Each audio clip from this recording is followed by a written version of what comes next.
ओम कर्पूरगौरम करुणावतारम संसार सारम भुजगेंद्रहारम सदा वसंतम हृदयारविंदे भवम भवानी सहितम नमामि।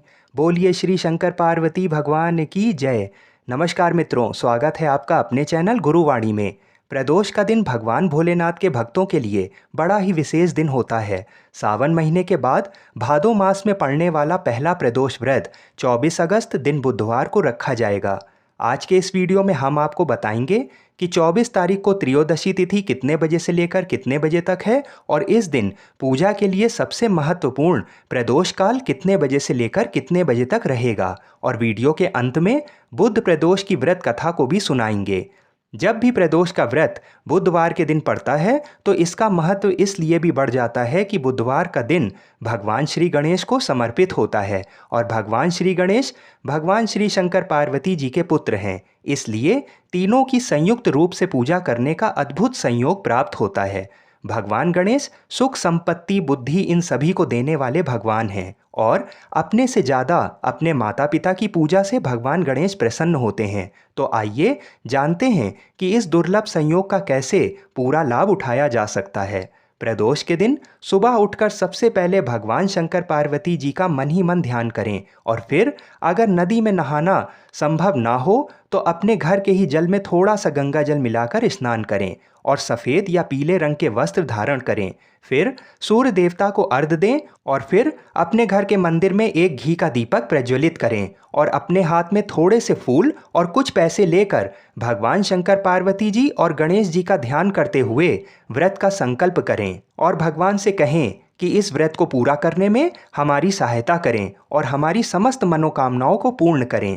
प्रदोष के दिन सूर्यास्त के समय प्रदोष काल में ही पूजा करना सर्वोत्तम होता है। तो दिन के समय आप पूजा की सभी तैयारी कर लें और इसका व्रत रखने में एक चीज़ का विशेष ध्यान रखें कि इस दिन शाम को पूजा के बाद ही केवल एक समय भोजन किया जाता है। दिन भर अन्न और नमक का सेवन करना वर्जित होता है। दिन में आप फल फूल इन सब चीज़ों को ले सकते हैं। किन्हीं कारणों से अगर आप व्रत नहीं रख पाते हैं तो शाम के समय भगवान शिव और माता पार्वती की पूजा करने से भी हमें पूरा फल प्राप्त होता है। तो आइए पूजा विधि और व्रत कथा को सुनने के पहले उज्जैन के पंचांग के अनुसार ये जान लेते हैं कि त्रयोदशी तिथि कब से कब तक है। त्रयोदशी तिथि 24 अगस्त को सुबह 8:32 से शुरू होकर 25 अगस्त को सुबह 10:40 तक रहेगी। सूर्यास्त के समय त्रयोदशी तिथि 24 को होने के कारण प्रदोष का व्रत 24 अगस्त को रखना ही शास्त्र अनुसार सर्वोत्तम रहेगा। 24 तारीख को सबसे महत्वपूर्ण प्रदोष काल का समय शाम 5:50 से शुरू होकर शाम को 7:20 तक रहेगा। शाम होते ही किसी भी शिव मंदिर या घर पर ही सर्वप्रथम भगवान शिव का शुद्ध जल से अभिषेक करें। फिर उसके बाद दूध दही घी शहद और शक्कर से इन पांचों चीज़ों से एक एक करके भगवान शिव का अभिषेक करें और अंत में स्वच्छ जल से भगवान शिव को स्नान कराएं। फिर तिल और जौ चढ़ाकर भगवान को कम से कम 5 बेलपत्र अवश्य चढ़ाएं। उसके बाद भगवान को चंदन का तिलक करें। फिर सुगंधित फूलों की माला शिवलिंग पर चढ़ाएं और माता पार्वती को लाल गुलाब और गुड़हल का फूल अवश्य चढ़ाएं। चूंकि इस बार प्रदोष का व्रत बुधवार को पड़ रहा है इसलिए एक विशेष उपाय अवश्य करें। इस दिन दूर्वा भगवान श्री गणेश को अवश्य चढ़ाएं। उसके बाद फल चढ़ाएं और भगवान गणेश को लड्डुओं का भोग लगाएं और फिर भगवान शिव को दूध से बनी मिठाइयों का भोग लगाएं। उसके बाद धूप दीप से भगवान का पूजन करें और भगवान को थोड़ा सा इत्र अवश्य लगाएं। ऐसा करने से हमारे घर में कभी भी धन और धान्य की कमी नहीं होती है। आइए अब भगवान श्री गणेश और शंकर पार्वती जी के चरणों का ध्यान करते हुए बुध प्रदोष की व्रत कथा को सुनते हैं। एक पुरुष का नया नया विवाह हुआ था। विवाह के 2 दिनों बाद उसकी पत्नी मायके चली गई।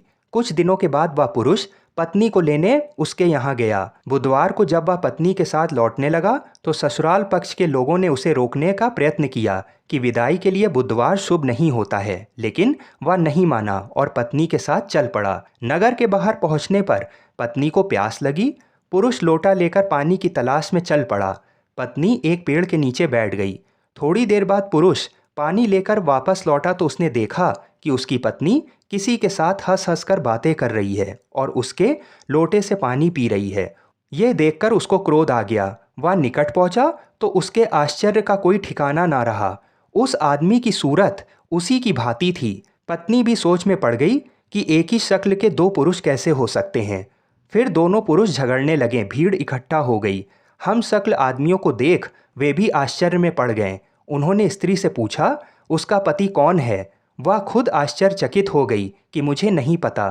तब वह पुरुष शंकर भगवान से प्रार्थना करने लगा, हे भगवान हमारी रक्षा करें। मुझसे बड़ी भूल हुई कि मैंने अपने सास ससुर की बात नहीं मानी और बुधवार के दिन पत्नी को विदा करा लिया। मैं भविष्य में ऐसी गलती कदापि नहीं करूँगा। जैसे ही उसकी प्रार्थना पूरी हुई, दूसरा पुरुष अंतर्ध्यान हो गया। पति पत्नी सकुशल अपने घर पहुंच गए। उस दिन के बाद से पति पत्नी नियम पूर्वक बुध त्रयोदशी प्रदोष व्रत रखने लगे। व्रत की कथा को सुनने के बाद अगर संभव हो तो परिवार के सभी लोग एक साथ भगवान शिव की आरती करें और अंत में भगवान शिव, माता पार्वती और गणेश जी से अपनी सभी मनोकामनाओं को पूर्ण करने की विनती करें। पूजन के बाद किसी भी गरीब स्त्री और बच्चों को प्रसाद अवश्य बांटें और दान दक्षिणा दें और किसी भी गाय को थोड़ा सा हरा चारा या हरी सब्जियां अवश्य खिलाएं। ऐसा करके ही आपका व्रत पूर्ण होगा। और अपने घर में बनाए हुए भोजन को, जिसमें प्याज और लहसुन नहीं होना चाहिए, फिर उसका भगवान को भोग लगाकर स्वयं भी व्रत को खोलें। बोलिए श्री गणेश भगवान की जय। बोलिए श्री शंकर पार्वती जी की जय। ओम नमः पार्वती पतये हर हर महादेव।